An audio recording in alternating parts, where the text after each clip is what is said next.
Bonjour à tous, je vous retrouve aujourd'hui pour une nouvelle interview pour l'ESNA, l'école suisse de naturopathie pour animaux, en présence de Michel Fellrat, donc un ancien vétérinaire qui se trouve aujourd'hui donc à Neuchâtel, et on va parler du microbiote chez les chiens et les chats. Avant de rentrer dans le vif du sujet, je vais laisser la parole à Michel afin qu'il puisse se présenter. Bonjour Michel.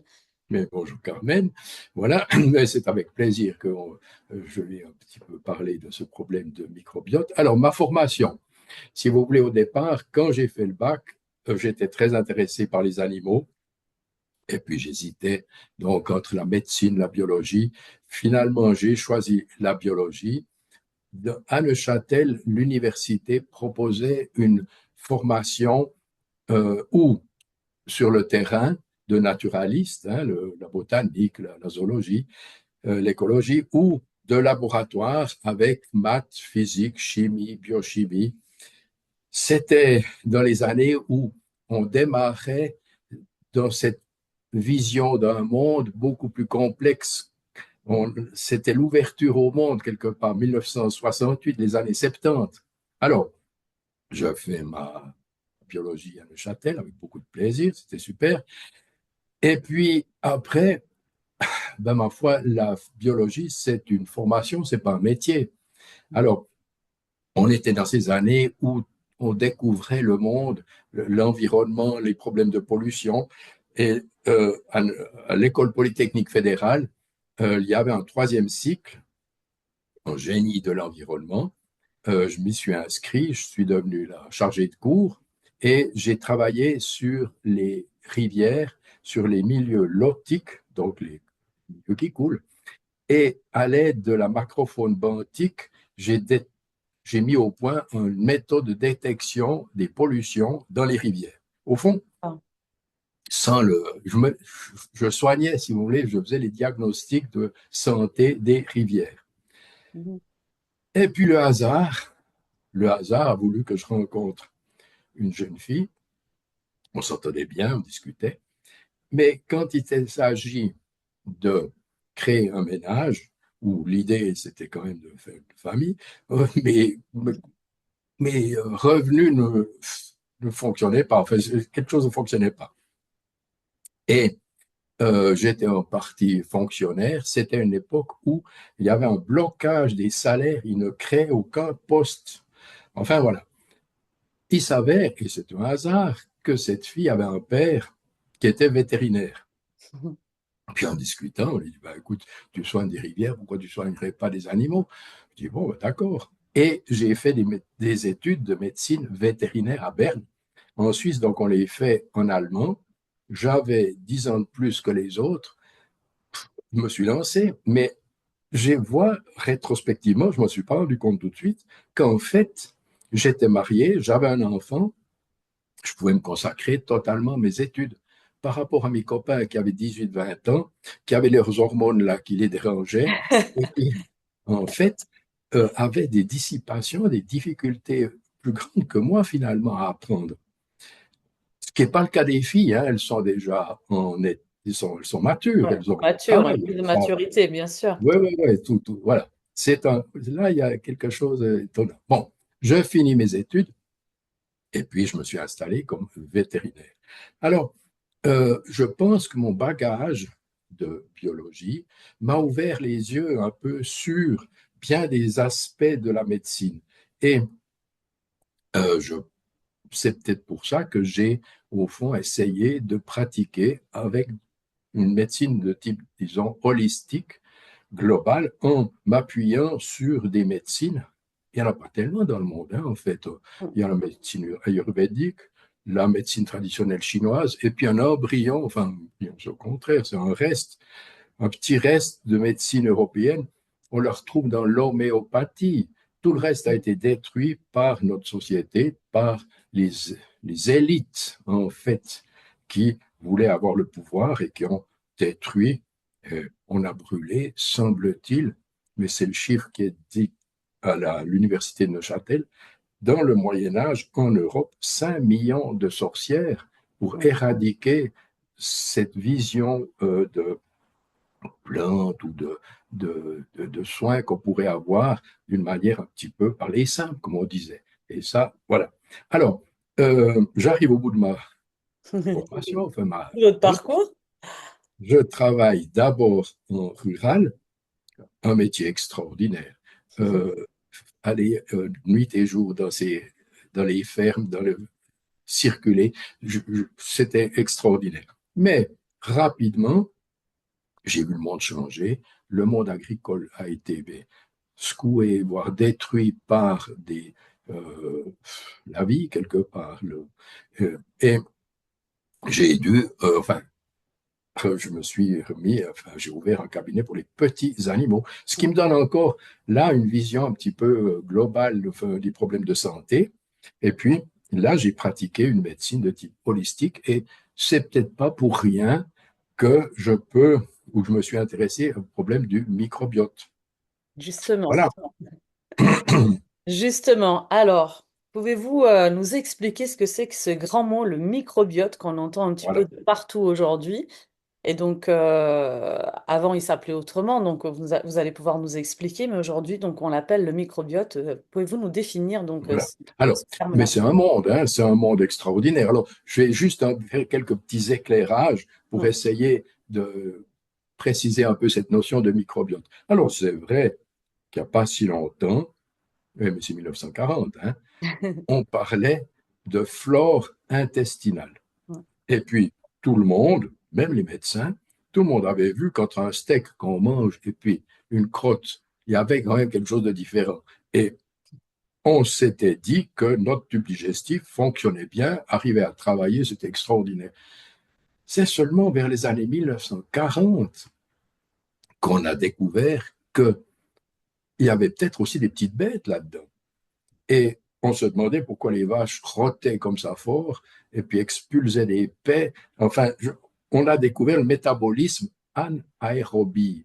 Ça nous a ouvert un monde extraordinaire. Alors, il faut bien dire que on savait qu'il y avait des petites bêtes. Hein. Depuis 1700, on savait qu'il y avait, grâce à l'invention du microscope, des petites bêtes, et puis beaucoup de petites bêtes de toutes sortes. Mais bon, il a fallu attendre 1940 pour qu'on voit que cette flore bactérienne, en fait, avait une influence, en tout cas, une vie extraordinaire dans le tube digestif. Il faut vous rendre compte que c'est 1950, ah, vous n'êtes quand même pas si vieux, hein, qu'on découvre que l'ADN, c'est une molécule extraordinaire, la double hélice. Hein. Watson et Crick ont reçu le prix Nobel en 1956. Et depuis là, les succès les techniques ont évolué d'une manière exponentielle et on est arrivé, grâce à des machines, à séquencer cet ADN. On sait maintenant, puis ça a été une découverte fantastique, les gens. Alors, on a réussi à montrer que tout d'un coup, grâce à l'ADN, il existait des milliers, mais des millions de bactéries, enfin des millions, des centaines de millions, des milliards. Enfin, c'était une explosion. Et puis, en quantité, mais en qualité. Là aussi, on a commencé à dire 10, 100, 1000. En fait, il semble maintenant qu'on soit plutôt vers les 100, 120 espèces de bactéries différentes.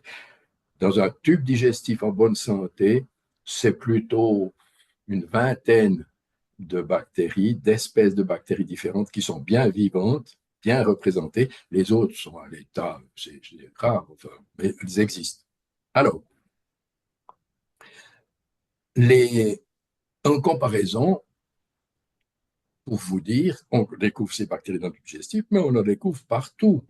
Et le terme microbiote, maintenant, il est plus suffisant pour parler du tube digestif. On doit dire microbiote intestinal parce que on a des petites bêtes sur la peau, on a décrit un microbiote sur la peau, un microbiote dans le nez, dans les oreilles, dans le vagin aussi très spécial. Dans la Et bouche? la bouche, en fait, c'est par milliards de bactéries qu'on a partout. Pour vous donner une idée, on estime environ, sachant de chaque publication, mais j'en ai pris une qui disait 39 000 millions de bactéries qu'on a sur nous, hein, puis un chien, un chat, voilà. Mais, et par comparaison, on a, nous, parce que toutes ces études ont été faites sur l'homme, hein, mais on Oui, peut, bon, on a, nous, environ, pour dire comme ça, 30 000 milliards de cellules. Donc, on a plus de bactéries, de hein, cellules. que de cellules. C'est une découverte qui a fait Extraordinaire. réfléchir, Ah ouais. qui a un petit peu secoué le monde. Ouais. Euh, Qui a oui, oui, bouleversé pas mal de croyances, je pense. oui, oui, oui, ça a été quelque chose d'extraordinaire. Ensuite, comment fonctionnent ces bactéries? Alors, on en reparlera probablement plus tard, Oui. mais elles respirent, donc un peu comme nous on le fait, mais aussi elles savent euh, fermenter et putréfier les choses. On en reparlera plus tard. Mm. Au sujet maintenant du microbiote, il vit dans les intestins. Alors, on pourrait parler un peu de ces intestins, c'est le milieu. Tout d'abord, on a dans un intestin, c'est un tube. Vous savez, ça c'est des souvenirs de physique, que dans un tuyau, quand on fait passer de l'eau, au centre du tuyau, l'eau va plus vite qu'au bord. Mhm. Elle est ralentie par la surface. Alors, c'est pire que ça, ou mieux que ça, si on peut dire dans le tube digestif. Il y a le long du tube des villosités, hein, Mhm. comme des petits doigts, qui sont couverts de microvillosités et qui retiennent vraiment la nourriture et qui font un film sur la surface de matière qui est assez stable, puis qui coule peu ou pas vite. Dans ce film se trouve le microbiote. Alors, pour vous dire aussi un peu une image, si on dépliait toutes ces microvillosités, on aurait une surface équivalente à un ou voire plus terrain de football. Ah oui. On est dans, et ça c'est quelque chose, ma foi, qui est visible dans l'infiniment petit, Mm. on touche l'infiniment grand, dans des tas de domaines.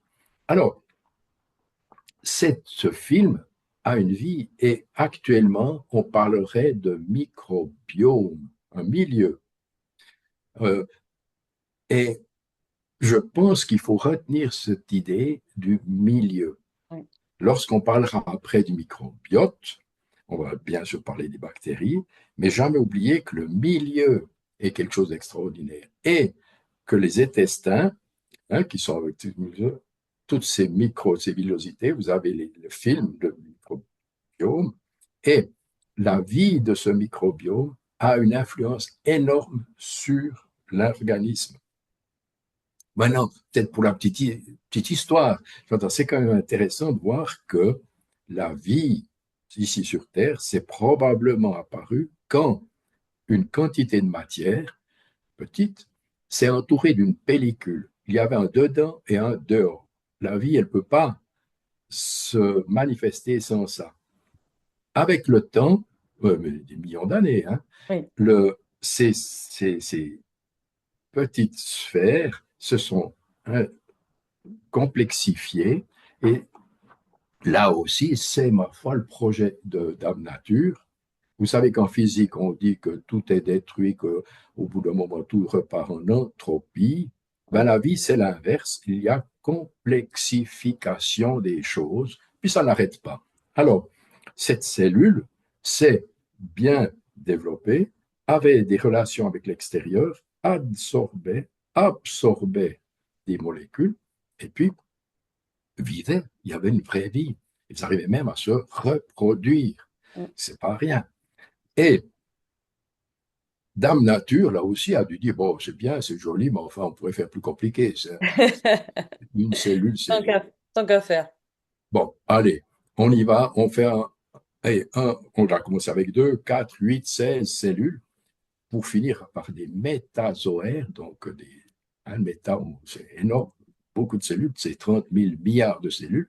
Mais enfin, quand vous mettez un paquet de cellules ensemble, celle qui se trouve au milieu, elle n'a plus rien à manger. Enfin, bon, il a fallu organiser les choses. Et par analogie, si on raisonne un peu par analogie, on voit que un organisme vivant, un chien, un chat, nous, Mm. on est en fait fait sur le modèle d'une grande cellule.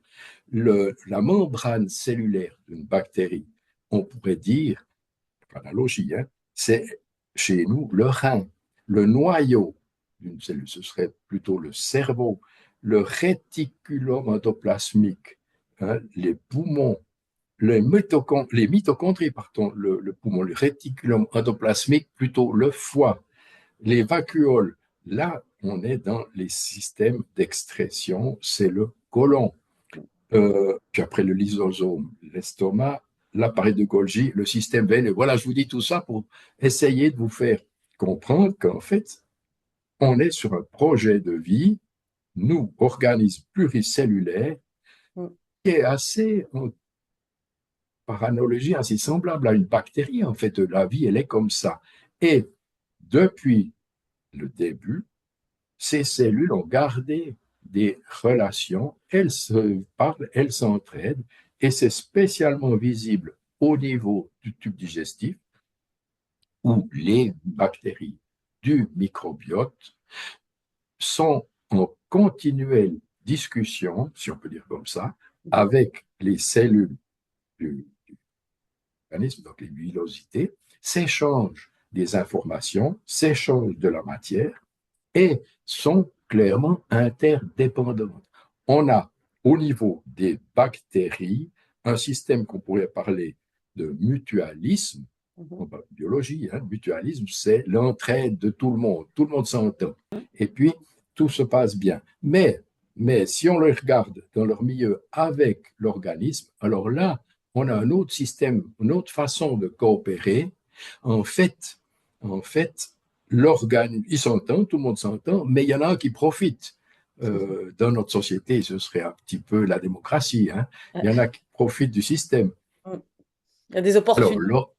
l'organisme, nous, on héberge les bactéries, on leur donne un milieu, on les chauffe, on les nourrit. Mhm. En contrepartie, les bactéries fournissent beaucoup de choses. En fait, le, elles travaillent, elles vivent, mais elles fournissent aussi des petites molécules qui sont des protéines, qui sont des vitamines, hein, qui sont toutes sortes de produits absolument indispensables pour l'organisme. Et là aussi, on a gardé cette espèce d'esprit d'entraide. Et puis, quand tout va bien, eh ben, il y a vraiment un travail d'équipe là qui se fait. Voilà, un petit peu le travail du microbiome. On prend l'exemple des félins et des canidés. Donc, est-ce que les chiens et les chats ont le même microbiote? Alors, ben, vous avez vu la complexité de ce microbiote. Mm. On est des organismes pluricellulaires, on est des mammifères. Puis à ce titre-là, quand on parle de 39 000 milliards de cellules, quelque part, vu de loin, oui, on a le même microbiote. Il y a des spécialisations, des spécificités. Entre nous, entre hommes, entre chiens, il y a peut-être des différences plus grandes qu'entre chiens et hommes, Mhm. parfois. Hein, c'est quand même voilà, le microbiote, il est travaillé et chez les humains, mais on voit bien que chez les chiens et les chats, la problématique est la même. Et puis je dirais que globalement, oui, non, il n'y a pas des différences énormes. Par contre, il y a quand même des résistances.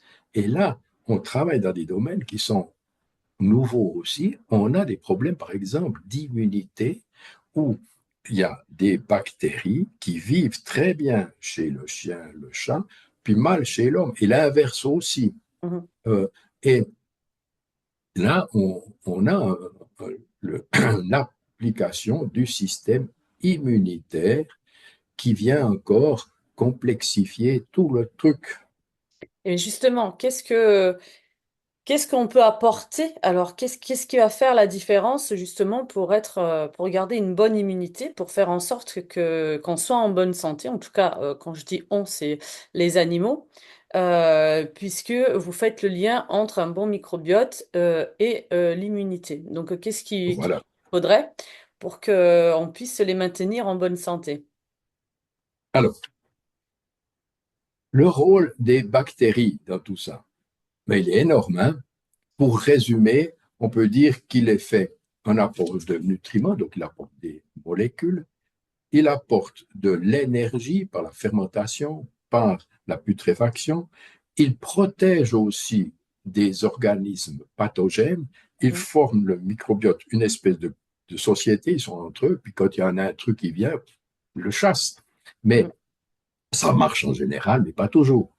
Et puis, il y a une énorme relation avec l'immunité. Et ça, on le découvre, on en découvre toujours des nouvelles choses. On n'est pas au bout de nos surprises, mais il y a une énorme relation relationnelle entre des bactéries et des organismes pluricellulaires. Mais mm. enfin, ça nous remet un peu à notre échelle. Enfin, on est Oui. petit aussi quelque part.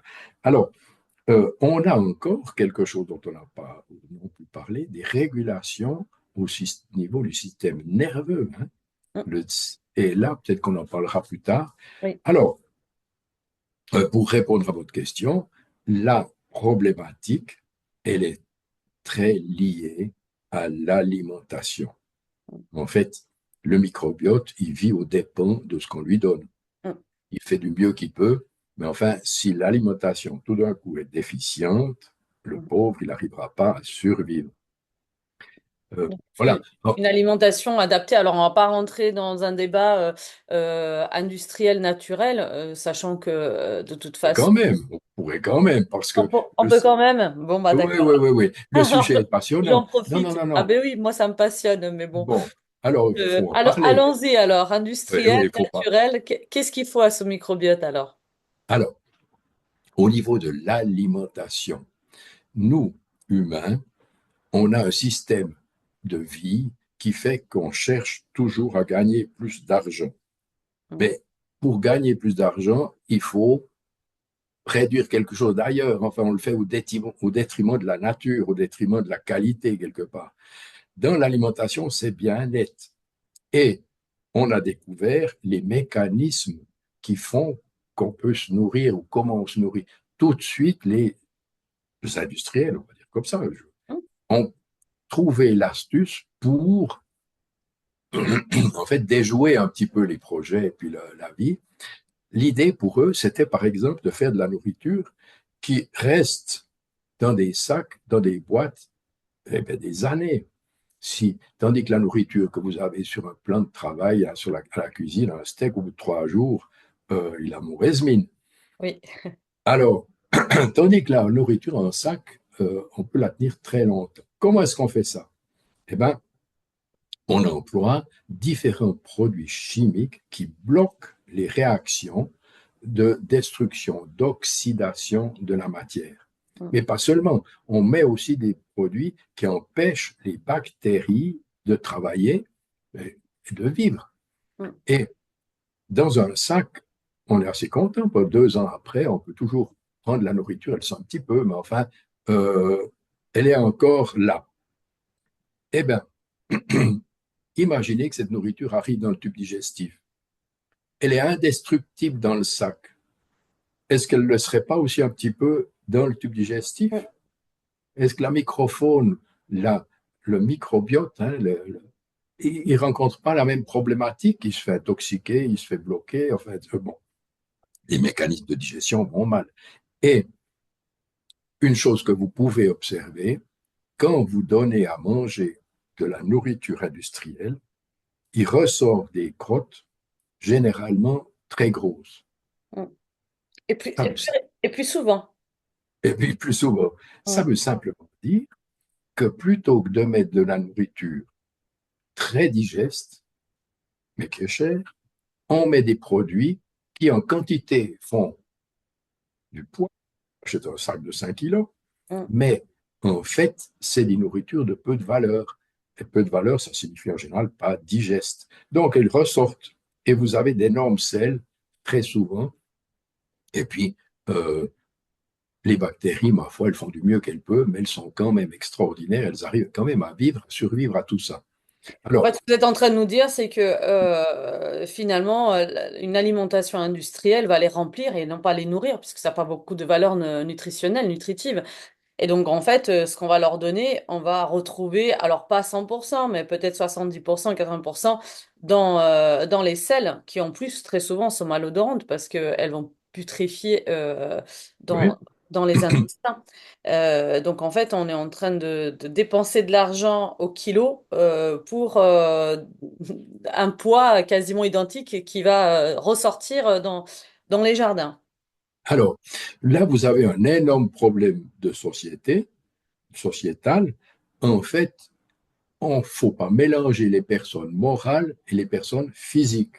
Les Mm. personnes morales, c'est les industries, c'est les commerces, c'est les sociétés, c'est les banques, les assurances. Ouais. Puis les personnes physiques, ben, c'est nous. Eh ben, on n'a pas le même système de vie, on ne vit pas de la même manière. Alors, tout n'est pas blanc et noir pour autant. Hein. On trouve tous les parties. Et il y a des industries alimentaires qui travaillent pas si mal. Non, non, il y a quand même. Là, je vous parle de ces nourritures qui coûtent rien et qui, en fait, valent rien finalement. C'est Mais ça. bon, alors, si maintenant on parle, disons, de nourriture faite maison, à la cuisine, beaucoup de propriétaires de chiens et de chats sont, sont intéressés. J'entends beaucoup ont essayé. Mm. Alors, ça astreignant, ça prend du temps, c'est pas facile, il faut trouver les bons produits, et il faut les stocker, il faut des frigos. Enfin, quelque part, ça pose aussi un petit problème. Si en plus vous travaillez, il faut vous trouver le temps. Voilà. Donc, c'est pas tout simple non plus, mais clairement, des produits frais, s'ils sont, ou les viandes par exemple, juste blanchies ou préparées, blanchies, hein, juste un peu pré-cuits ou Oui. comme ça, euh, sont probablement, en tout cas théoriquement, plus profitable Mm. que la nourriture industrielle. Oui, Puis oui. alors à l'autre, Ou même la nourriture maison, mais trop cuite. C'est ça que j'essaie alors aussi on de passer retrouve, comme message. Trop cuit, ça détruit les vitamines, ça mais détruit oui, toutes les valeurs mais oui, nutritionnelles. on retrouve cette problématique, mais clairement. Et puis après, vous faites des grandes quantités, vous les mettez en Tupperware pour quelques jours, et puis vous Mm. retrouvez cette problématique d'une nourriture qui a été stockée, congelée, enfin, etc. Puis après, à l'autre bout, vous avez la nourriture crue. Oui, Alors, pour le chat, c'est un animal qui, depuis, a été domestiqué, je pense, il y a 8000 ans, hein, qu'on le connaît, qu'on l'a laissé venir dans les greniers pour manger les souris. Eh bien, disons, ça fait 10 000 ans qu'on le connaît, qu'il vit avec nous, ben, il est resté chat. Et mm, puis, il a ses habitudes de chat, puis il mange ses souris. Il a un tout petit estomac qui, qui fait qu'il doit faire des portions assez souvent, manger assez souvent. Il a un petit tube digestif qui fait qu'il a un régime carné, c'est un carnivore vrai. mm, Et puis, s'il mange quelquefois la souris entière, ça lui fait un petit complément parce que dans la souris, il y a aussi des aliments, des aliments végétaux, enfin, un petit complément. Maintenant, le chien, lui, on le connaît aussi depuis longtemps. Et il a eu une relation avec l'homme tout à fait intéressante. C'est une race qui s'est approchée de l'homme parce que c'est un peu un feignant, le chien. Euh, Plutôt que de chasser, s'il trouvait des déchets, oh, il profitait. C'est moins difficile que de courir après une gazelle. eh oui. Alors, petit à petit, je pense qu'il s'est rapproché des feux de camp de nos ancêtres et rapidement, les ancêtres ont trouvé un bénéfice à ça. En fait, le chien, en mangeant les déchets, empêchait, enfin, faisait la voirie et quelque part, il nettoyait le camp. Mais c'est important, c'est très important. On retrouve ça encore en Inde avec les vaches, Mm. hein, qui sont en fait, on dit animaux sacrés, mais quelque part, elles ont dans des sociétés, alors d'antan, je dirais, une valeur parce qu'elles mangent du papier. Hein, puis vous savez qu'avec du papier et puis un peu d'urine, elles peuvent faire du lait. Il n'y a aucun souci. Les chèvres dans le Maroc ou nord de l'Afrique ont la même problématique. En fait, elles se nourrissent de papier et de déchets. Elles font la voirie autour. Mais elles faisaient, maintenant avec l'avenir, l'arrivée du plastique, hein, les Oui, choses ont bien changé. ouais. Surtout en Voilà. Inde, le plastique, il y en a Oui. beaucoup. C'est une pollution Donc, hallucinante. le chien se rapproche des humains, et puis les humains, probablement même qu'ils leur lançaient des œufs pour finir, pour comme ça ils nettoyaient le camp direct. Et le rapprochement s'est fait petit à petit, puis en 10 000 ans, ils ont petit à petit évolué, encore une fois par paresse. Ils ont commencé à manger ce que les humains mangeaient, et puis petit à petit, la physiologie du chien a évolué, et il est même capable de se nourrir maintenant de matière végétale. En Thaïlande, moi je crois que les chiens, il y a beaucoup de chiens errants, ils mangent pratiquement que du riz. Et puis, ils s'en sortent très bien, ils ont très bonne mine, ils sont très bien. Donc, Ouais. il y Est-ce, a est-ce que pour évolution. autant, est-ce que pour autant, il faut quand même leur donner une alimentation industrielle par rapport justement à cette immunité dont on parlait tout à l'heure? Est-ce que le plus judicieux n'est pas de donner une alimentation adaptée? Alors certes, ils ont évolué. Dans le cru, aujourd'hui, on préconise quand même de donner une portion de végétaux puisque les chiens errants, ils peuvent aussi manger des baies à l'extérieur. Euh, Mhm. est-ce que pour autant, on se dit, bon, bah, ils ont évolué, avant c'était le loup, c'est plus des loups. Leur physiologie s'est un petit peu adaptée. On dit même qu'on les a domestiqués. Mais que je sache, leur intestin grêle ne s'est pas rallongé. Non, non, non, non. Euh, et puis les choses vont lentement, hein. L'évolution, elle se compte en millions d'années, puis nous, notre industrie, elle compte en années. Il Mm. faut qu'à la fin de l'année, elle boucle un- un une année avec un bénéfice. Voilà, Donc, on n'est pas dans la même échelle de temps. c'est Et ça. puis, je vous dirais que c'est une question un petit peu universelle. Mm. Actuellement, est-ce que nous, humains, on a une alimentation Ouais, c'est qui est pareil. celle de nos ancêtres, mais nos ancêtres il y a 3 générations, hein? Oui. Et Surtout, est-ce qu'elle est saine? est-ce qu'il est... Oui, et on dit, mais ça, moi, voilà, je l'ai lu, qu'une pomme que nos arrière-grands-pères Mm. mangeaient correspond, il en faut une trentaine maintenant, une Oui. vingtaine maintenant pour avoir autant de vitamine C. Oui, exact. Les oranges, pareil. Si, je l'ai vu, ça aussi. Quelque chose, hein? Oui, Maintenant, c'est notre société, notre système capitaliste qui, en fait, veut grandir et croître sur, au fond, la nature. C'est au détriment de la nature que ça se fait. On a une économie qui est directe, linéaire, et puis, si possible, un peu plus à la fin de l'année que, hein? Bon. croissant. Tandis que la vie, elle, a une économie circulaire, hein. Il y a un moment où il y a reproduction, il y a formation, puis après, euh, il y a le corps ben, disparaît, mais la nature, en fait, elle récupère le truc, puis elle refait. Elle revient, bien sûr. Voilà. Il y a une économie circulaire. Et ces deux économies, ma foi, elles sont en train de créer un grave problème sur notre Terre. Mm. Et d'ailleurs, on le voit quand on parle de physiologie, les chiens et les chats, je parlais de l'intestin grêle, par rapport à l'homme, il est beaucoup plus court. Alors, chez le chat spécialement, hein, Oui, le chat, c'est pas grand, proportionnellement, et un peu tout droit. oui. Mais il semble, ma foi, que les protéines sont beaucoup plus rapidement digestibles Mm. que les, euh, les végétaux, que Oui. les amidons.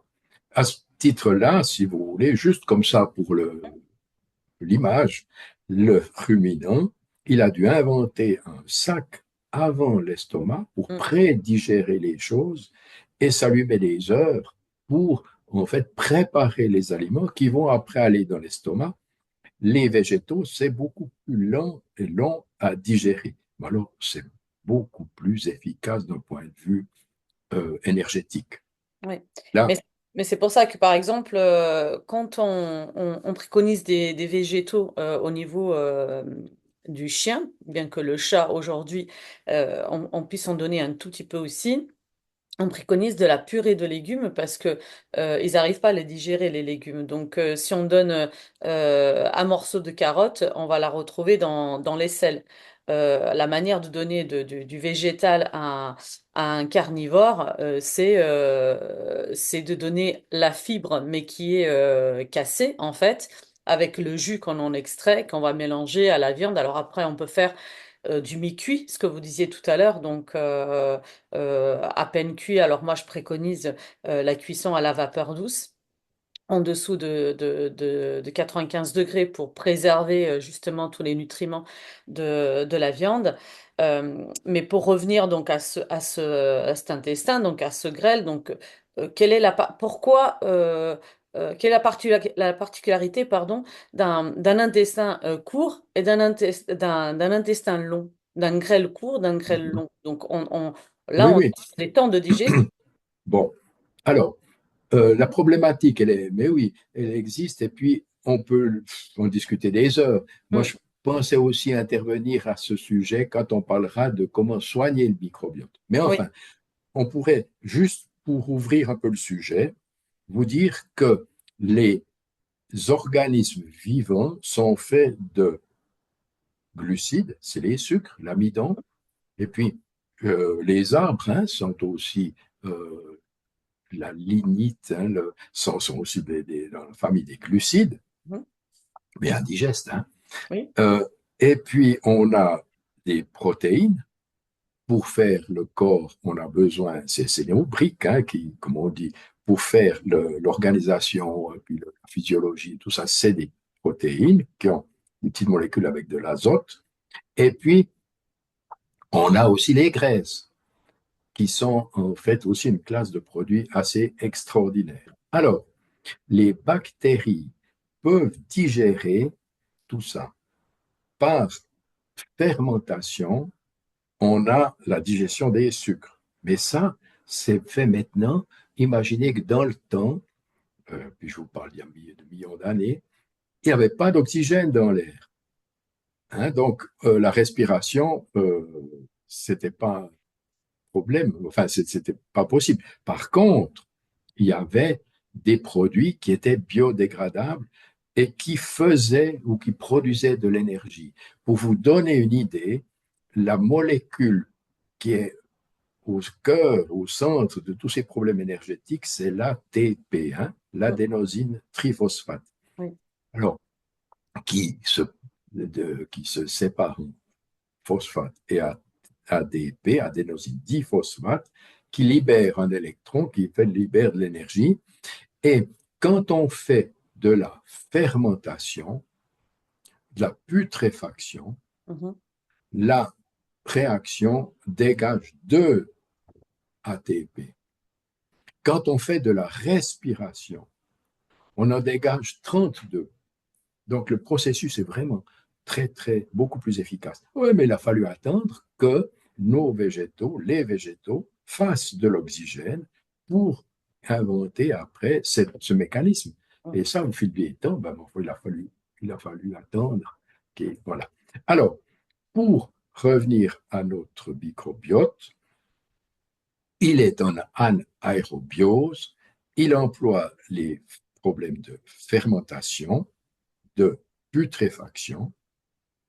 Quand on reconnaît la fermentation, en fait, hein, c'est dégage des gaz, Mm. c'est nos rots. Quand on pète, quand on rote, Mm. on est en fermentation. Oui. Et, oui. Et quand on fait la même chose, mais que ça sent vraiment mauvais, Mm. on est en putréfaction. Réfaction. Oui. Putréfaction. Alors, les bactéries, elles arrivent à faire ça, mais c'est pas, elles ont un peu des problèmes quand même. Si on réduit les molécules, on les casse, elles arrivent un peu à s'en occuper puis à les digérer. Dans les mécanismes de digestion, au niveau des animaux, ben, aussi, on savait qu'on a maintenant, c'est une science hein, qui s'est Mm. développée. Et ce que vous avez déjà entendu parler des food maps, Oui, exemple. Et puis, on sait comment créer des aliments qui nourrissent plutôt le microbiote ou plutôt l'organisme et pas le microbiote. On est, on a une connaissance qui commence à devenir assez solide dans tous ces oui. domaines. Alors, les chiens et chats, et nous, on peut digérer des molécules qui sont des molécules végétales, hein, la base d'amidon, de toutes sortes d'amidon, de graisse, mais il faut un petit peu les réduire. Ça va beaucoup mieux quand on les casse, quand on les fait plus petites. Mhm. Voilà. D'accord. Euh, Est-ce que vous pouvez nous dire s'il y a une corrélation entre le type d'alimentation, par exemple, qu'on va donner à nos chiens et nos chats, et le temps de digestion? Alors, là aussi, on a une influence sur la composition du produit. Maintenant, la vitesse de digestion, elle est quand même réglée par le mécanisme, disons, global. On peut imaginer que certaines nourritures passent tout droit, comme on dit, puis Mhm. d'autres sont beaucoup plus difficiles à digérer. À ce point de vue-là, on peut quand même peut-être aussi parler des sels. À la Oui, sortie, en fait, une selle, c'est de l'eau avec un petit peu de matière. oui, Quand vous avez mais 95% d'eau, hein, oui. et si par malheur il y a un petit problème digestif et puis qu'il y a un peu plus d'eau, mais 2%, Mm, on a des diarrhées terribles. mm, Si on manque d'eau, 2% d'eau, mais c'est rien en fait, on a des constipations énormes.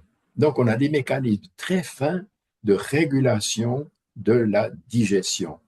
Et ceux-là sont influencés quand même par l'alimentation. Et on peut, suivant le type d'alimentation, produire des diarrhées, produire des constipations qui ralentissent ou qui accélèrent le métabolisme. Ça, je n'ai pas de souci avec ça, mais oui. oui. Et d'ailleurs, enfin, nous, notre travail de naturopathe, que ce soit animalier ou humain, c'est d'ailleurs l'observation des selles, puisque ce sont les selles qui vont nous indiquer, nous donner des indications concernant l'état de santé, soit des animaux que l'on suit, soit des humains que l'on suit également. Donc, c'est vraiment quelque chose qui est très important dans notre travail.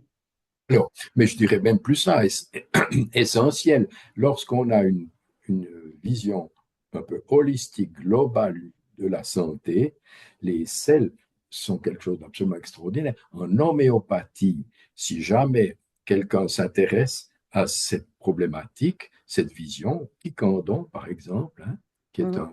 un vétérinaire, a écrit un livre avec la manière de voir, au fond, les sels. Il décrit une vingtaine de types de sels et il trouve, en fonction de tout ça, une 50, peut-être plus de 50 produits différents, hein, de produits homéopathiques. Oui, Et rien qu'avec l'observation des sels, on peut tout retrouver. On oui. peut savoir quelle est la problématique, qui est la personne, enfin, etc. Voilà. Mais Mm. oui, c'est énorme. À ce point de vue-là, peut-être juste pour le fun ou la petite Oui, histoire, pourquoi les sels sont brunes? Et bonne question. Oui, parce là, des fois, elles qu'effectivement, sont jaunes, hein? oui, elles sont Elles jaunes, sont- elles peuvent être verdâtres, donc voilà. effectivement, elles ont une texture et une couleur et une odeur, on va dire spécifiques lorsqu'on Mais est oui, sur une mais bonne oui. santé ou sur un bon microbiote et complètement différent s'il y a des pathologies. Donc effectivement, c'est très pertinent, c'est très intéressant. Allez-y. Alors, l'idée, enfin, le problème, la problématique est la suivante. L'hémoglobine, c'est une molécule assez spéciale. Il y a un M, c'est une molécule centrale avec l'atome de fer, et puis des petites queues de protéines, hein. L'hémoglobine. Dans le sang, elle est rouge. Mm, Le sang artériel rouge vif. Dans le sang veineux, plutôt foncé, voire certains disent bleu. mm, Et puis, lorsque l'hémoglobine est détruite dans le foie, l'atome de fer change de valeur, il y a une modification de cette molécule, elle devient verte, mhm, c'est la biliverdine. Et Quand le processus de maturation continue, elle devient jaune. C'est la bilirubine. Mhm. Et cette bilirubine, elle est dans la vésicule biliaire, elle est expulsée dans l'intestin et elle se transforme avec c'est les bactéries qui en fait, font encore une transformation, elle devient stercopiline, elle devient brune. Mhm. Voilà pour la petite histoire. Alors, lorsqu'une selle apparaît jaune, ben, on sait que le foie, ben, il Mhm. a des problèmes. Oui. Et si c'est vert, eh ben, c'est des problèmes assez graves dans la mesure où c'est encore plus initial Mhm. de la problématique.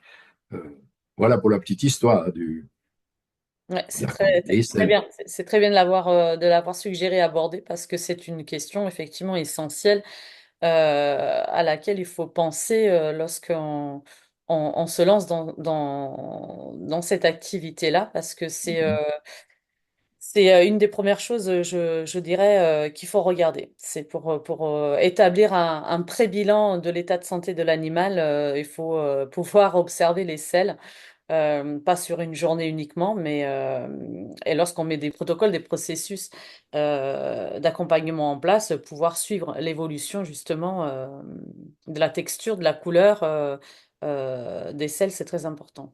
Oui. Et puis après, si jamais on ouvre le sujet pathologie, Mm. on verra qu'il se passe encore des tas de choses. Très bien. Alors, ceci étant, est-ce que vous avez une idée du temps de digestion, par exemple, si on est sur du cru, du fait maison? Alors, ce qui est dit, c'est qu'on est entre 3 et 5 heures pour du cru, entre 9 et 13 pour l'industriel, et tout ce qui est fait maison, on est entre les deux. Est-ce que c'est quelque chose de juste que vous confirmez? Oui, oui, oui. J'adhère un petit peu à cette idée ou à cette vision, voire ces observations. Mais enfin, sachez aussi que quand on parle d'industriel, il y a tout et rien dedans. Quand vous Oui, parlez du cru, si vous donnez des os, que des os, ou bien si vous donnez des viscères, ou si vous donnez les meilleures protéines, là, vous avez des différences qui sont notables. tout Je à crois que fait. c'est compliqué La hein, de qualité, parler. oui. C'est pour ça je nuance en parlant entre 3 et 5 heures, parce que vous avez raison. Quand on va donner du cru, par exemple, si on ne donne pas la partie muscle, eh ben effectivement, on risque d'avoir des temps qui sont un peu plus rallongés, ou si la qualité de la viande ou des abats, ce que vous appelez les viscères, ou si la partie légumes n'est pas donnée comme elle doit l'être, donc en purée Voilà. avec la fibre qui va être cassée, effectivement, les temps de digestion changent complètement.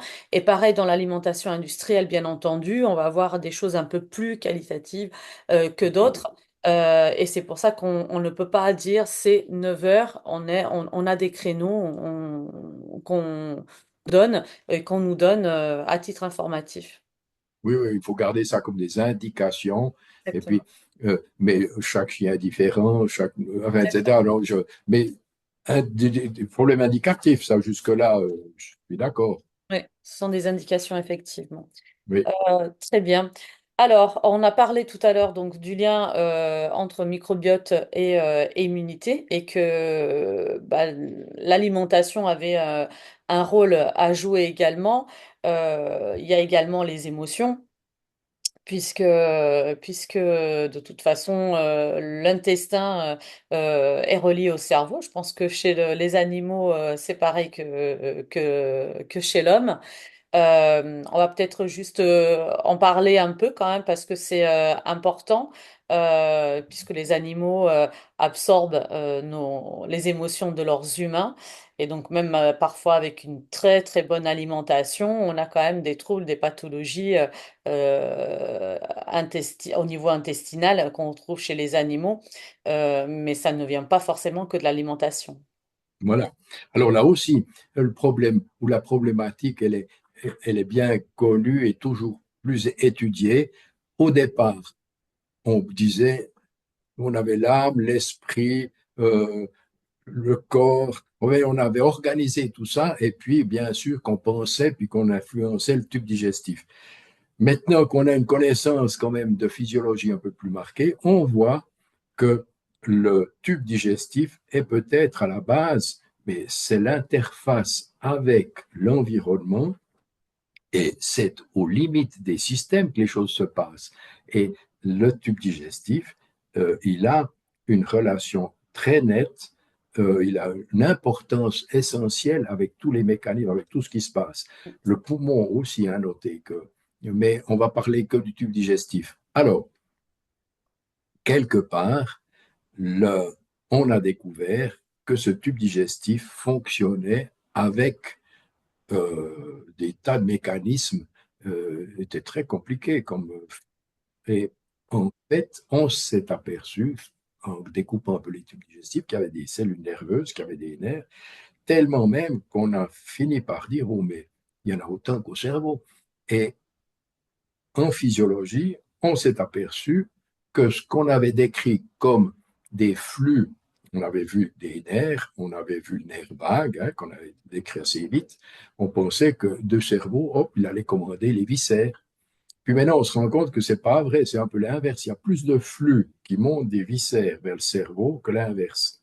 Donc, si on veut, les viscères, les intestins donnent à l'organisme ces sa forme viscérale, mais c'est animal ou le système végétatif. Et puis le cerveau, il colore tout ça. Mais il colore, enfin, c'est pas lui le grand organisateur, il est plutôt dans les intestins. Alors, dans des cas où on parle de problématiques célidiarées, par exemple, Mhm. oh, les enfants ils disent, oui, j'ai une grande chiasse. Et Mhm. en fait, oh, mais quel constipé tu fais? En fait, quelque part, le système nerveux central, il est en communication tout le temps avec le système nerveux digestif. Et on a, il se cause. Et quelque part, si vous avez des perturbations nerveuses dans l'environnement, ben, ma foi, il y a des influx qui partent au système digestif et qui bloquent certaines. On est là dans le tube digestif, on n'est pas dans le microbiote, hein, Oui, oui, dans le tube mais, digestif. mais le microbiote, il est responsable de, dans sa problématique, dans son métabolisme, il fait des tas de cellules qui sont une aide énorme au système, notre système, non seulement le corps avec sa construction, mais dans nos systèmes physiologiques, on a aussi tout ce système immunitaire et on a une interdépendance quand même assez grande. Oui. Mais, mais tout se passe, mais oui, c'est dans la muqueuse intestinale qu'il y a quelque chose d'assez extraordinaire, mais oui. Et on arrive vers la fin de notre interview. J'avais une question à vous poser. Alors, aujourd'hui, beaucoup de vétérinaires, par exemple, on prescrit une cure d'antibiotiques pour les animaux. Il n'est pas rare de voir aujourd'hui des vétérinaires préconiser également une cure de probiotiques. Voilà. Alors, on n'a pas évoqué hein, tout ce chapitre des perturbations qui, au fond, on n'a pas parlé de médecine, hein, finalement. Mais Euh, bah, justement, donc moi j'arrive avec les voilà. probiotiques parce que Alors, justement lorsque nous avons des animaux avec un microbiote en dysfonction, c'est là que très souvent on voilà. va préconiser ces fameux antibiotiques et il n'est pas rare aujourd'hui de voir et heureusement des préconisations, des prescriptions vétérinaires pour une cure de probiotiques. Donc, euh, ma question est double, c'est-à-dire comment un microbiote peut se mettre en dysfonction déjà? Alors, c'est vaste, hein, je sais que c'est très Oui, vaste oui, oui, c'est comme énorme. sujet. Et puis, cette question voilà, de probiotiques me tient énormément à cœur parce que Mhm, très souvent, ce qui revient, c'est est-ce qu'on peut donner les mêmes probiotiques que pour les humains? Et donc, ça nous renvoie mhm. à la première question que Oui. je voudrais poser, à savoir si on a le même microbiote que les chiens et que les chats. Est-ce qu'il faut des probiotiques spécifiques pour animaux ou est-ce qu'on peut donner ceux des Bon. humains? Voilà, donc je vous laisse Alors, exprimer oui, là. oui, oui, oui. Alors, c'est un énorme sujet. C'est au fond la médecine, quelque part. On n'en a Oui. encore pas parlé. Je dirais peut-être, pour un petit peu prendre un point d'accrochage, parler de cette. Vous avez parlé de probiotiques. Oui. Si on discutait un petit peu de ces notions, alors le probiotique, c'est au fond des organismes qui sont en général lyophilisés, hein, qui sont en petits sachets, en tubes, en pilules qu'on ingère. On pourrait aussi parler des prébiotiques. Les Mhm. prébiotiques, c'est des aliments, c'est des tout petits aliments qui, eux, nourrissent les bactéries. Et puis maintenant, on parle des postbiotiques. On a réussi, ça c'est l'industrie chimique, qui a réussi à voir ce que les bactéries du tube digestif produisaient, hein, certaines protéines, certaines molécules, ils les ont sorties hein, ils les ont analysées, et puis maintenant, chimiquement, ils le recréent. Et puis, ils les modifient, probablement, ils vont les modifier avec un ou deux acides aminés. Vous savez, on est très, Oui, très malin maintenant au niveau de la euh, construction.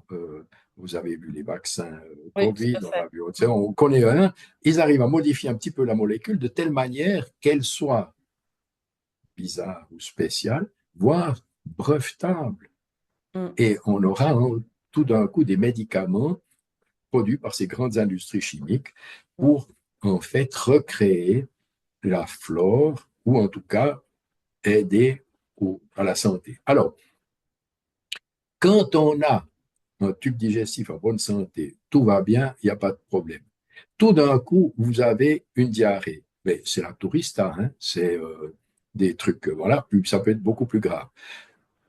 On n'aime pas en touriste, disons, vous êtes, je sais pas, en Afrique, en Asie, euh, vous avez payé cher votre voyage, ben, plus vite. On va en profiter plus Oui. vite. C'est Alors, payé, vite mieux c'est. fait, bon, plus des produits qui vont refaire la flore intestinale. C'est ces probiotiques. Mhm. Chez le chien, on a la même chose. Ils ont aussi des diarrhées. On peut aussi calmer avec des probiotiques.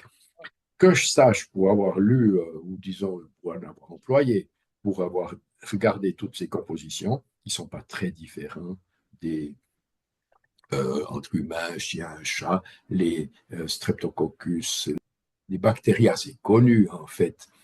Et c'est un peu les mêmes.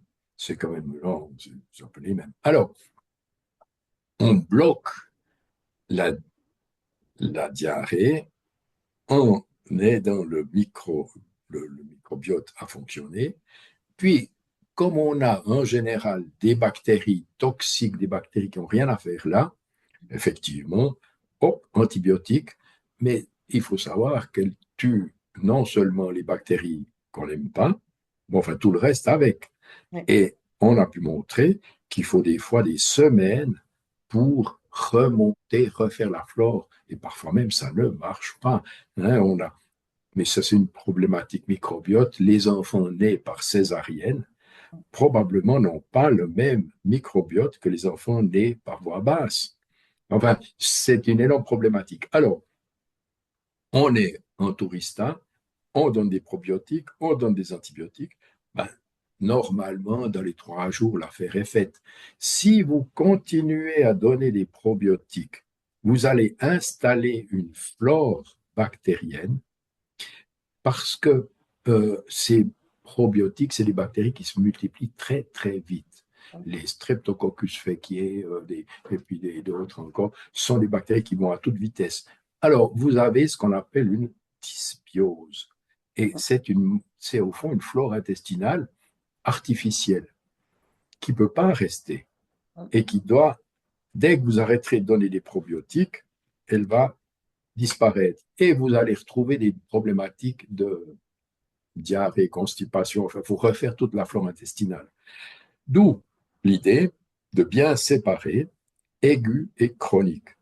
Quand vous n'arrivez pas à régler les selles de votre chien, pensez plutôt chronique, pensez plutôt prébiotique. Mhm. Hein, c'est des nourritures qui sont spécialisées pour les bactéries, des petites molécules que seules les bactéries peuvent utiliser dans les inulines, enfin, les toutes petites molécules, et vous faites du bien à la microflore, au microbiote, puis au microbiome, puis après à l'organisme qui les soutiennent.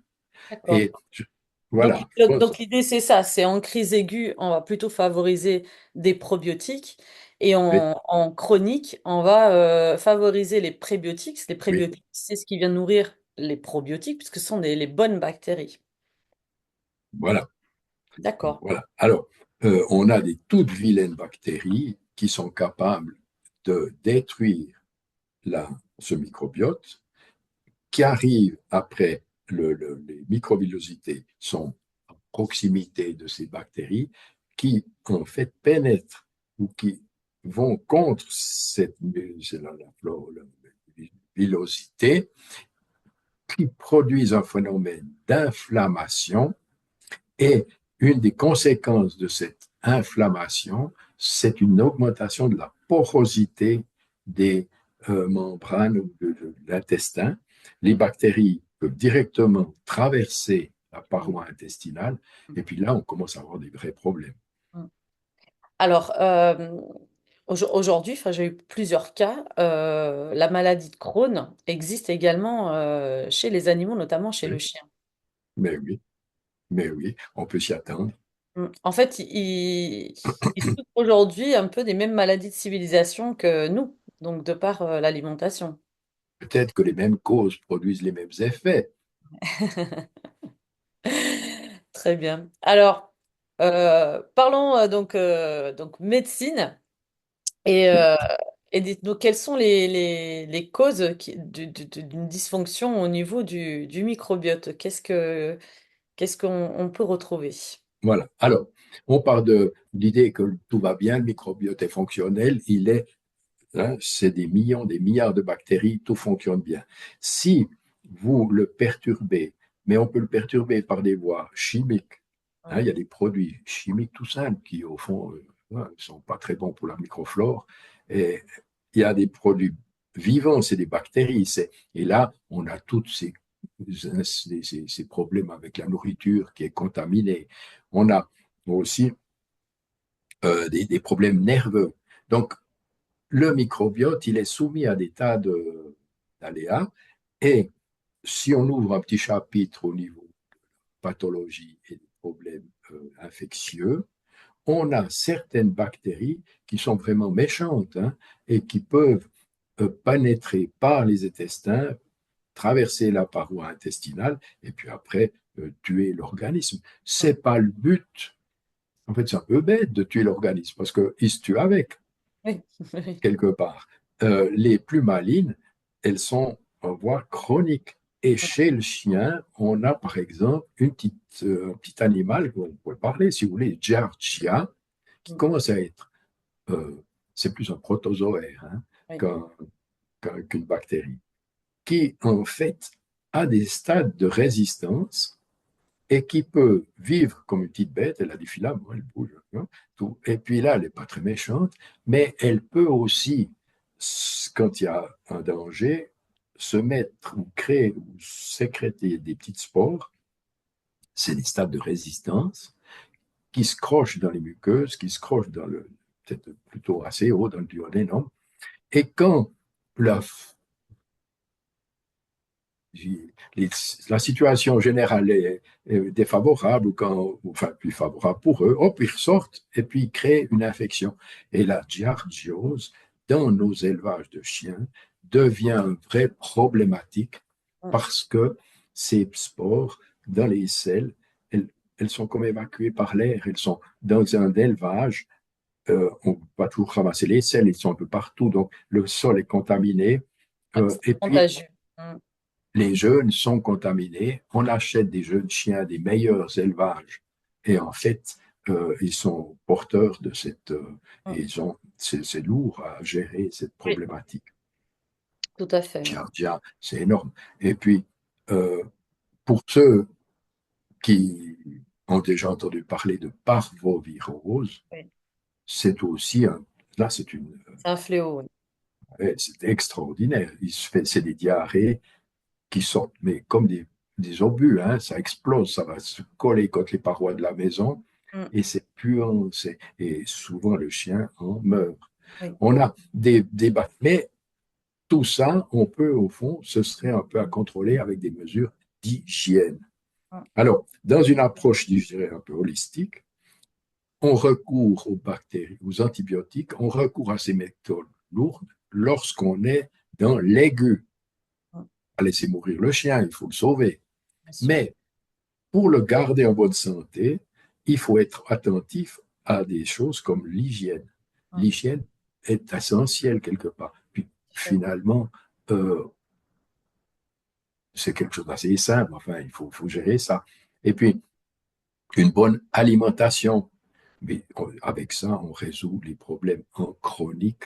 On devrait pouvoir échapper à toutes ces infections qui sont des fois très lourdes. Alors j'ai deux questions, j'aurais dû vous la poser avant, mais elle m'est venue maintenant. Concernant justement le microbiote des chiots. Alors moi Mhm. j'ai lu une étude concernant qui a été faite sur les humains, où en fait aujourd'hui on peut dire que le microbiote du fœtus, de l'enfant, il se fait à l'âge, enfin au stade de fœtus dans le ventre de la maman, mais on n'a pas pu le faire sur les animaux. Alors, du coup, j'en profite parce que votre parcours de biologiste, du coup, peut peut-être nous éclairer là-dessus. Comme nous sommes, enfin, comme ils sont des mammifères comme nous, est-ce qu'on peut conclure ou, comment dirais-je, extrapoler le fait que pour les chiens et les chats, c'est la même chose, c'est-à-dire que leur microbiote va se former au moment de la gestation. Alors, est-ce qu'on peut dire que c'est juste avant, pendant ou après? Voilà. Mais écoutez, là aussi, on a derrière nous une, tout un lourd passé quelque part. Et euh, l'homme, c'est toujours prétendu comme le suprême, comme le directeur ou le chef de l'univers, enfin. Et puis, on possède, bon, mais on est des mammifères, on est un peu comme tout le monde. Et à ce titre-là, on n'est vraiment pas très différent. Et objectivement, je ne vois pas pourquoi les choses iraient autrement chez le chien et le chat que chez l'homme. Et je sais que chez certains, ça permet, ça pose un petit problème en disant, ouais, mais l'homme, non, on est des mammifères. Alors à ce titre-là, les règles sont valables pour tous. Dans les élevages à haut rendement, financier bien sûr, en fait, on voit apparaître des pathologies ou des problématiques terribles. Et vous avez des chiens qui ont, ou des chiennes qui ont jusqu'à 10, 12 petits, puis ils ont six tétons, 6 mamelles, puis en général plutôt 5 vraiment actives. Comment on fait pour les autres? On les nourrit au biberon. Et on a, on voit apparaître des syndromes terribles. En fait, il y a des problèmes digestifs énormes. C'est les chiens dans certaines races, je ne peux pas trop les citer, pas, mais qui ont d'énormes problèmes digestifs toute leur vie. On n'arrive pas à calmer ça, c'est très sensible. On a des problématiques nerveuses. Ces chiots, la première chose dans leur vie, leur première émotion, ça a été manquer de lait, manquer de nourriture, ne pas avoir cet accrochage à la mer. Eh, mais ils ont nerveusement des problèmes extraordinaires toute leur vie. On n'arrive pas à soigner. C'est inscrit au départ ou à cause de cette problématique. Alors, Alors, je suis éleveuse de bulldog français, donc je suis bien placée pour savoir, parce qu'on retrouve un petit peu de tout. J'en suis énormément en naturopathie. Je rencontre également pas mal. Alors, c'est vraiment à une petite échelle, c'est vraiment par passion que je le fais. Donc, je voudrais m'adresser du coup bah, à tous mes collègues naturo-animaliers et aussi éleveurs pour vraiment vous dire, alors certains se disent pendant la gestation et jusqu'à la mise bas, je nourris ma chienne de manière industrielle, mais par contre, les chiots, après, je vais leur donner du cru ou du fait maison. C'est pour ça que j'ai posé cette question. C'est tout simplement pour vous dire que le microbiote, il se fait au moment de la gestation. Donc, s'il faut changer l'alimentation, ne serait-ce que temporaire de la maman, il faudrait le faire. Moi, je préconise déjà au début des chaleurs pour préparer l'organisme et le futur microbiote des chiots ou des chatons. Et c'est vrai que vous avez raison quand on voit le comportement, par exemple, au niveau de la race que j'élève, le bulldog français. Parfois, la maman n'a pas assez de lait et on est obligé de complémenter. On n'a pas le choix, sinon le chiot va mourir. Mais on le voit après au niveau du tempérament, du comportement. Et quand j'en ai en consultation également, c'est-à-dire que on a tout essayé, mais le chien a gardé ça, c'est ancré dans son ADN. Ce tempérament-là, on les appelle d'ailleurs des estomacs sur pattes, les bulldogs français, ils vous feraient tout, hein, de toute Oui. manière. Mais oui, si leur première émotion, ça a été manquer de nourriture, Mm. elle reste ancrée très profondément. C'est central. Mais oui. Mm. Alors, il n'est pas impossible qu'en choisissant certains prébiotiques, on puisse pas récupérer un petit peu de cette angoisse. Parce qu'il y a vraiment une relation entre les intestins, le microbiote et l'organisme. Mm.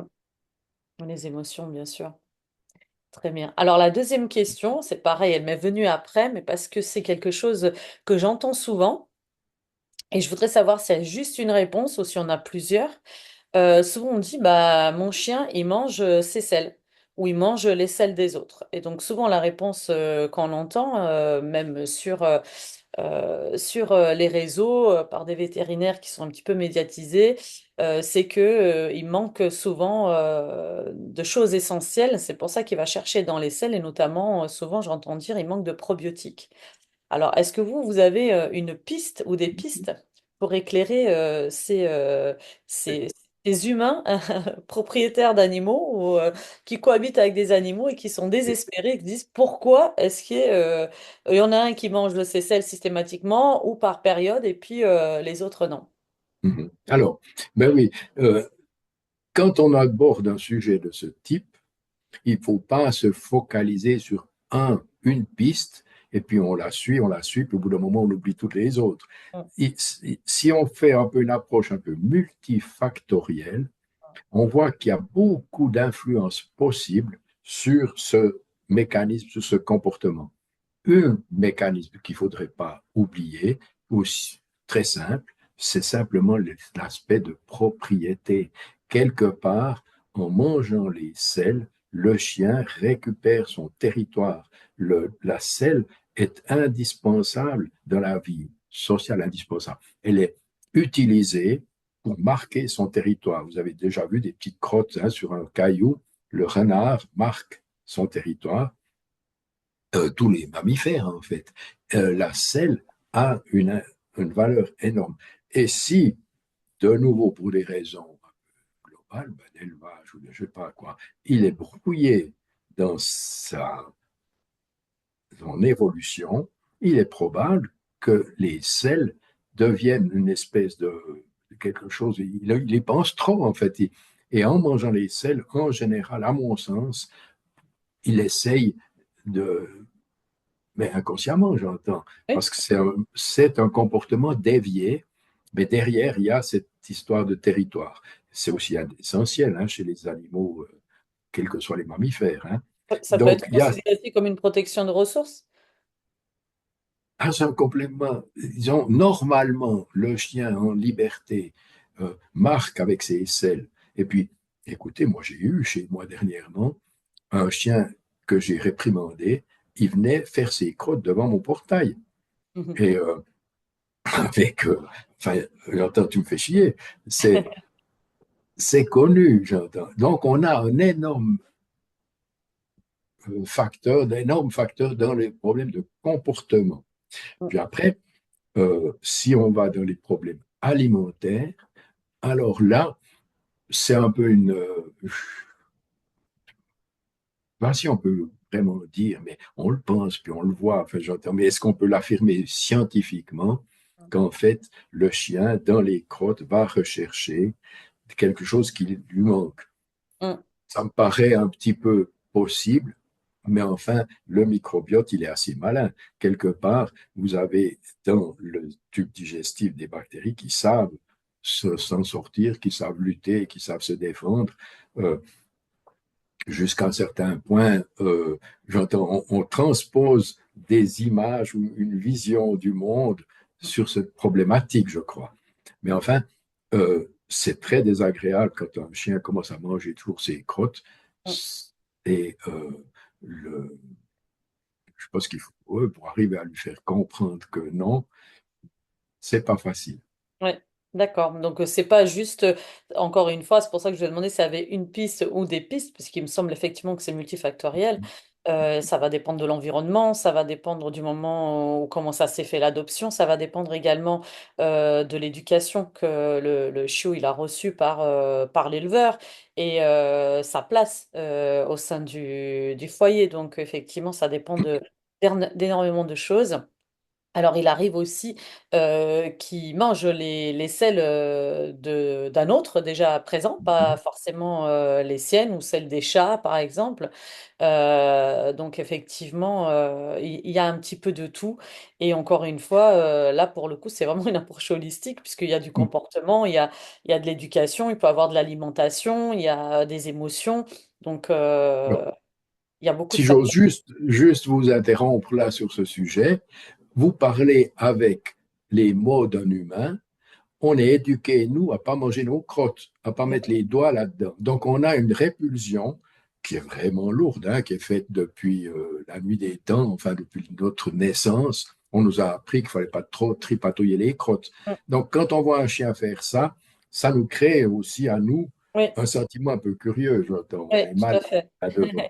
Et c'est des tas de trucs qu'il faut à gérer. C'est des tas de. Un chien, il n'a pas du tout, alors il n'a aucun problème avec manger des crottes. Hein. C'est pas une histoire d'éducation.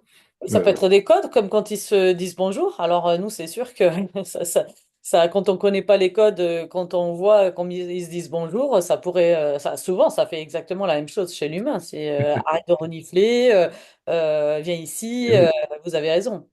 mais oui. Et moi, j'irais dans cette problématique manger ses crottes, j'exclurais pas du tout l'aspect comportemental. Mm, très bien. Alors, on arrive à la fin. Est-ce que justement, vous avez un mot de la fin pour notre communauté, la communauté de l'ESNA qui va suivre cette interview? Alors, écoutez, moi, c'est avec plaisir que je discute du microbiote. Et plus je me forme, plus je regarde, plus je vois que on a là quelque chose d'extraordinairement compliqué et puis indispensable à la vie, que la vie même, elle est faite pour nous, êtres humains. À la limite, on a dans les poumons quelque chose d'important, mais les intestins aussi. Et c'est un domaine qu'il faut vraiment pas minimiser. C'est très important et l'alimentation, elle est en fait de la matière, de l'énergie, puis on oublie qu'elle est aussi de l'information. En fait, on a beaucoup minimisé tout cet aspect information euh, pour créer des produits simples. Hein, l'industrie veut simplifier. Et puis, au niveau de l'énergie, on connaît la respiration, on connaît l'activité des sucres, et puis on a maintenant une société, nous on est dans une société sucrée, du sucre, qui est en train de nous détruire, enfin j'entends, c'est grave. Mm. Et c'est l'évolution qui veut ça. Je ne sais pas si on arrivera à inverser ou à modifier, mais je crois que la problématique maintenant, et plus on étudie le microbiote, plus on voit qu'on est dépendant de l'univers et puis de la nature, en fait. Voilà. Eh ben, très bien, c'était le mot de la fin de Michel Felrat. Merci beaucoup, Michel, d'avoir répondu positivement à l'invitation de l'ESNA. Et merci à tous qui allaient suivre cette interview. Je vous dis à très bientôt. Au revoir, Michel. Merci. Au revoir.